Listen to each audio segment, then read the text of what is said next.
तो आज बात करेंगे भारत छोड़ो आंदोलन में जो है बिहार की क्या भूमिका है। इतनी बड़ी जो देशव्यापी आंदोलन हुई थी उसमें भारत जैसे महत्वपूर्ण राष्ट्र का क्या योगदान रहा है, इसके बारे में यदि आपको नहीं पता है तो जरूर जानना चाहिए।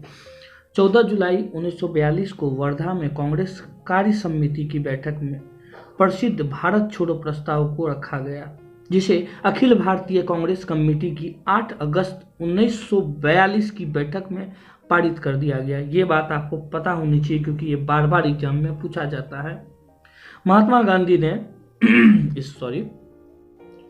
इसी दिन करो या मरो का प्रसिद्ध नारा देते हुए कहा, हम देश को चिरंतर दासता की बेड़ियों में बंधे हुए देखने को जिंदा नहीं रहेंगे तथा देश की आज़ादी के लिए हम हर संभव प्रयत्न करेंगे।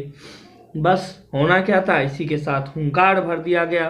भारत छोड़ो आंदोलन 1942 के शुरू होते ही सभी बड़े नेता को 9 अगस्त को ब्रिटिश सरकार ने गिरफ्तार कर कांग्रेस को असंवैधानिक घोषित कर दिया, इनलीगल, कि ये पार्टी इनलीगल पार्टी है। इस भारत छोड़ो आंदोलन में भी बिहार ने निर्णायक भूमिका निभाई।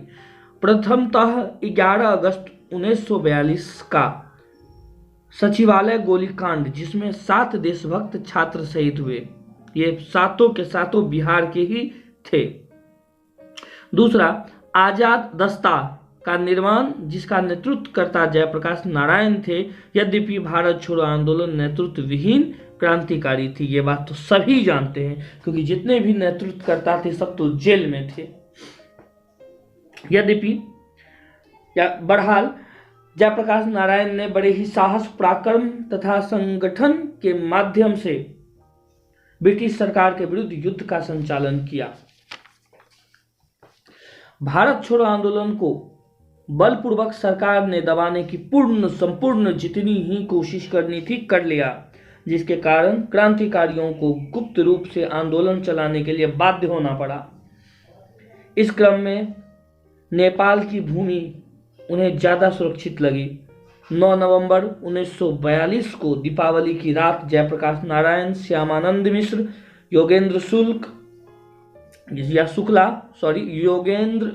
शुक्ला थे, सूरज नारायण आदि हजारीबाग जेल की जो दीवार लांग दिए और वहां से फरार हो गए।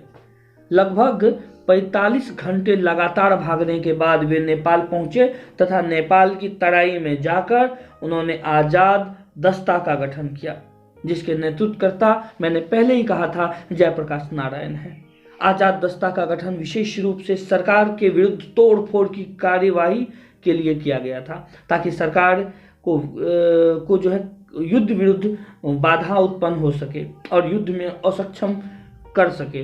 नेपाल के रामविलास जंगल में आजाद दस्ता का प्रशिक्षण शिविर बनाया गया, जिसमें अनेक युवा देशभक्त क्रांतिकारी को प्रशिक्षित किया गया।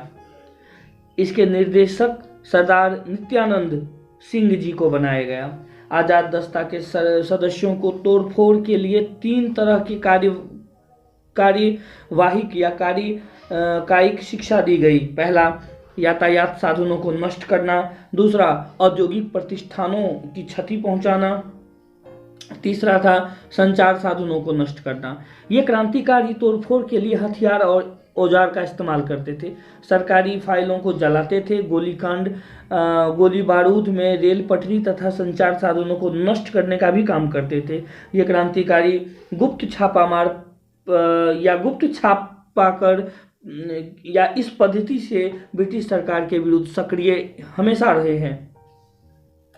परंतु ब्रिटिश सरकार के दबाव में नेपाल सरकार ने मई 1943 में जयप्रकाश बाबू, लोहिया जी और श्यामानंद आदि को गिरफ्तार कर हनुमान नगर जेल में बंद कर दिया, परंतु वे सब वहां से भी फरार हो गए और कलकत्ता जाने के क्रम में 1943 को गिरफ्तार कर लिए गए, जिसके कारण आजाद दस्ता का कार्य मंद पड़ गया, धीमा पड़ गया। सिवान थाने पर राष्ट्रीय झंडा फहराने की कोशिश फूलेना प्रसाद श्रीवास्तव ने की, परंतु वे पुलिस की गोली के शिकार हो गए।